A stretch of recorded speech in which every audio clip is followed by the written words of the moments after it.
It's a lovely autumn afternoon here in Tasmania, and I'm just working on another garden bed for my wife's flower garden. Now, I thought that I would share with you this little toolbox that I built a few months ago. I didn't film when I actually built it because I really wasn't sure at the time whether it was going to be a concept that would work. But over the few months that I've had it, I've found that it is really useful and I'm really pleased with it. Yes, there's a couple of little things that I would tweak if I was doing it again. So I thought I'd give you a little run through it and show you what it's about. Now, what I really set out to build was a modern version of the old wooden toolbox that we saw our fathers or grandfathers had. Now, those old toolboxes were built around hammers, chisels, saws, the types of tools that they used at the time. Today, I rarely use a hammer, and the saw that I might use depends on the job. Today, it's a cordless chainsaw. Sometimes it might be my Japanese saw. It just depends what I'm working with.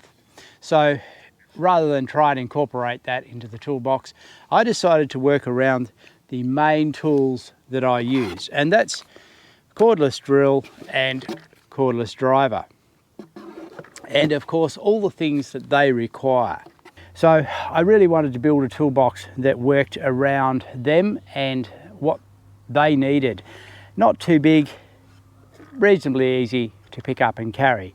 Now this one, I will have to say, probably could be lighter. I really just built it out of scrap. So some of these ends like this form ply on each end is pretty heavy. So if you were trying to do it, you could build these a little bit lighter. Now, if I bring you in closer here, you can see that I've designed it in such a way that the weight of the cordless tool is low.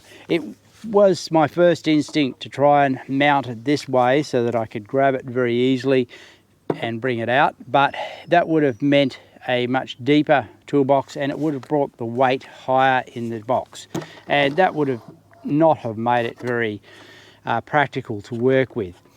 Having it this way, sitting down, it does mean that you've got to reach in deeper to take it out, but because of these thin sides, when you're working, you can hang your tool on the side like that and get at it really easily. But for carry, this sits in quite effectively. Having the batteries more central and balanced like this means that if you have a tool sticking up, like I've got a driver still in this, my hand isn't going to interact with it when I'm carrying, whereas if it was around the other way and this was in the center, something like so, then you might bump it. Up the center here, I've put a few drill bits. These are quick release ones and also some countersinks. That's a little bit of a potential area that you might actually hurt yourself. So if you didn't want to do that and wanted to mount them somewhere else, that would be probably not a bad idea. But this works. I haven't really hurt myself with it at all. So maybe it's not a problem.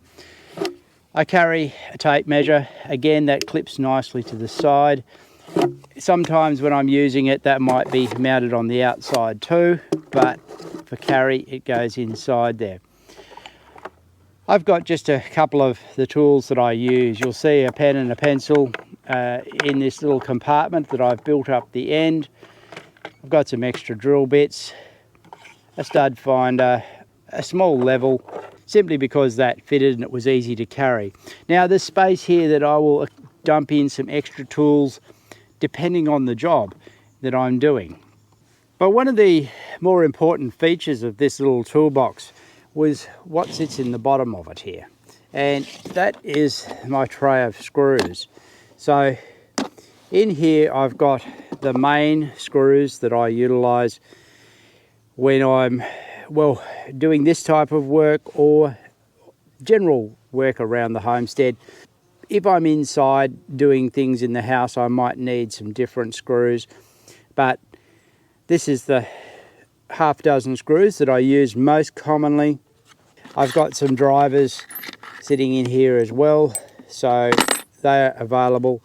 If you're wondering what screws that I do have in here, these are 40 and 50 millimeter decking screws, suitable for treated pine. I find those really good. I like the square driver screws rather than the Phillips head. Those lengths I find utilised very commonly. I use lots of 40 millimeter ones. Also, I've got 75 and 100 millimeter batten screws. I always go for galvanised because I do a lot of outdoor work. Those are utilised also very commonly. Here I've got some 150 and 125 millimeter batten screws.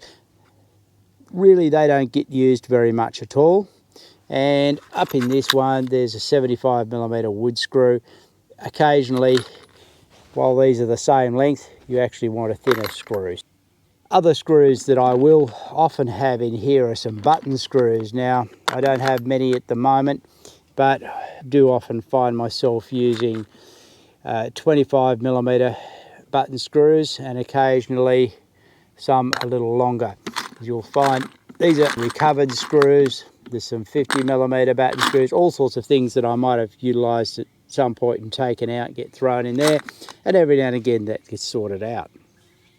I originally, when I was building it, thought to have some method here to actually hold that in to stop it sliding out, but I really haven't found that a problem.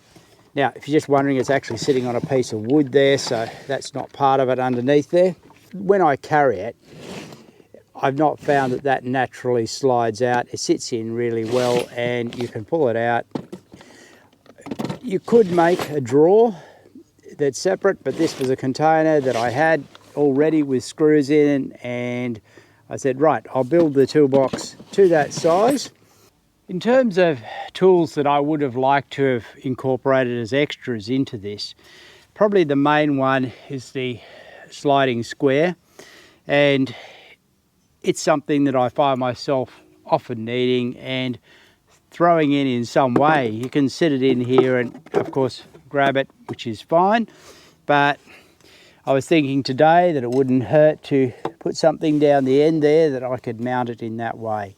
If I was doing it again, I would naturally utilise a thinner material here if I was not just using scrap as I did, and maybe make a false end in there where you could slide some other tools down into, like a chisel and the square, and that would be a good idea. Things like a pair of pliers, of course, will drop into here. When you're going out to do a job, you need to think about the tools that you're going to use, and you can add them in and take them with you.